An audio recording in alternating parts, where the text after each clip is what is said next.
Chapter 4, Elia, Flesh and Faith. I hadn't slept properly in 4 days. I told myself it was because of the backlog in the lab, or the restructuring of our neural mapping protocol, or the funding report I still hadn't submitted. But that was a lie. It was Will. The boy who didn't light up.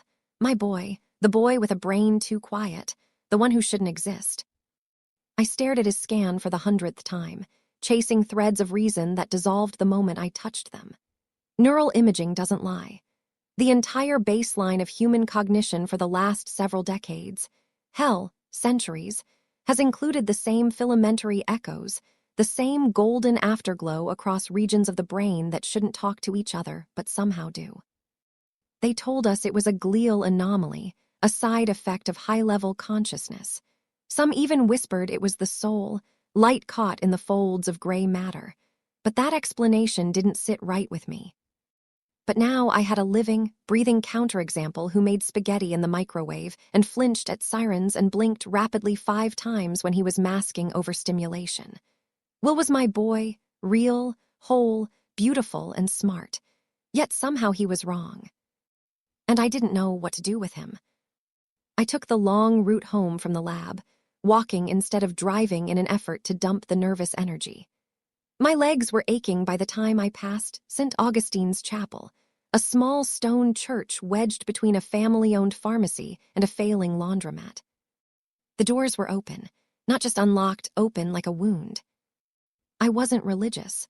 I'd grown up around science, the kind that trained you to flinch at miracles and sharpen your logic against anything that smelled of faith. But something pulled me inside anyway. The space was mostly empty. Just one old man dozing in the back pew, and a dark-haired priest speaking softly to a younger woman near the altar. He looked exhausted, not just tired, hollow, like something had been scraped out of him recently. I recognized that look. I'd seen it in the mirror. I didn't know why I stayed. Maybe because I wanted to see what people looked like when they still believed in meaning. Or maybe because something deeper, older, told me that science wasn't going to explain what I'd found in Will's brain. I sat in the very back, quiet, watchful. After a while, the priest moved toward me, gently, like someone approaching a feral cat. "Not often we get new faces in here," he said. I turned my head slightly, unsure if I wanted to engage, but something in his voice wasn't quite performative. He wasn't recruiting. "I'm not here for God," I said bluntly, "just for a moment of not thinking." His eyebrows lifted slightly, and he let out a soft chuckle. "Then you've come to the right place. Thinking's a curse in places like this." I almost smiled, almost. He sat next to me, just far enough away that I didn't feel crowded. The silence between us was different than the silences I was used to. It didn't demand to be filled. "I'm Father Gabriel," he offered. "You don't have to tell me your name." "Elia," I said anyway. He nodded, like he already knew. We didn't speak any further. I watched the flickering candles and he sat beside me, quietly existing. But as I left, he said something that stuck to me like static. "You look like someone who just learned the world isn't what she thought it was." I paused, my hand on the heavy wooden door. "That obvious?" He tilted his head, "Only because I'm wearing the same face." As word of our latest finding filtered through the scientific community, it created a frenzy. 2 days later, I found myself outside the chapel again. I didn't plan to. I just ended up there. Maybe it was just to escape the constant pressure and phone calls. Gabriel greeted me the same way, no pressure, no expectations. We talked more this time, about grief, about uncertainty, about life. I had an upcoming interview regarding my research. He had an upcoming religious conference. We never discussed specifics. Neither of us seemed ready to spill everything. But there was resonance there, a kind of peace between two people from completely different ideologies. Later, he told me he'd heard a voice in the hospital after someone had died. A woman's voice, kind, intimate, familiar. He said it felt like a hallucination, but realer than the fluorescent lights or the nurses or the machines screaming as she flatlined. "She told me something," he said, looking past me toward the stained glass window. I don't remember all of it, but part of it was a warning. She said, "It's not done yet. Don't let them pull you apart," he sighed. I have this gnawing feeling that something's changing, but I don't know what. The way he said it made my skin crawl, not from fear, but recognition. He was circling the same void I was, different language, same gravity.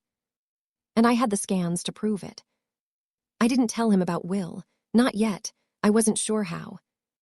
The chapel was quieter when I left. The air outside was colder, sharper than I remembered. My breath fogged in front of me like a ghost I couldn't quite shake. By the time I got home, Will was already asleep. Paul had fallen asleep on the couch gratting papers, a half-empty mug of chamomile tea cold beside him. I woke him softly with a kiss. He was still half asleep as we went through our routine. Check the house is locked, brush teeth, check on Will, and finally curl into the familiar weight of our bed. And just as I was starting to drift, the phone rang. The screen lit up with Dr. Sandrakim, head of Neurological Research Initiative. I groaned softly and answered, forcing my voice to find the illusion of energy.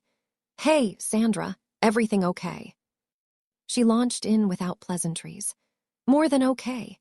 Elia, you've got no idea what kind of numbers your data is pulling. We've had 3 grant offers in the last 24 hours and 2 private labs asking for collaboration rights. Your filament mapping alone is going to rewrite the textbook on glial cortical communication." I blinked, still half dreaming. "That's good." Paul had sat up, one hand resting gently on my shoulder. "Is everything okay?" he asked. I nodded, placing my hand on top of his. "Elia, it's historic," she said, and I could hear the sound of a celebratory drink being poured in the background. "And listen, I've just approved a discretionary bonus for you. 15% increase retroactive to last quarter. Congratulations." My heart leapt in surprise.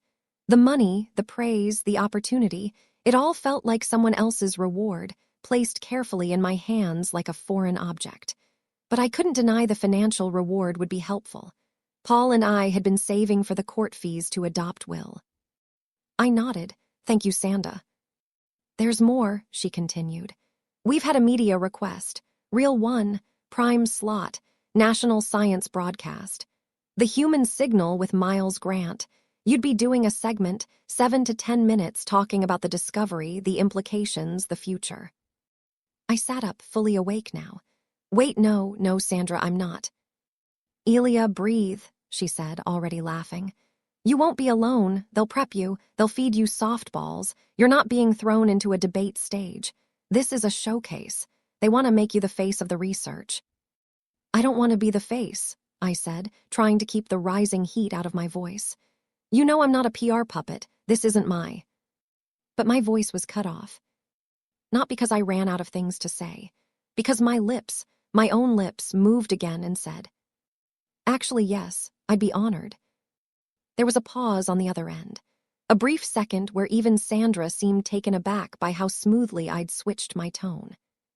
"Oh, that's great. I mean good. I was worried you'd say no. I'll tell the producers you're in. They'll call you tomorrow to coordinate." The line clicked off before I could correct myself. I stared at the phone in my hand. I hadn't meant to say that. I'd tried to say no. But something behind my thoughts, something cold and gentle and terribly familiar, had reached forward and puppeted my mouth. The sensation was fleeting, gone in less than a breath, but the feeling of violation lingered like a bad smell. But I knew the shape of it now. Not an echo. A suggestion. A presence. And for the first time, I wondered how many other times I'd already said yes to something that I truly didn't want.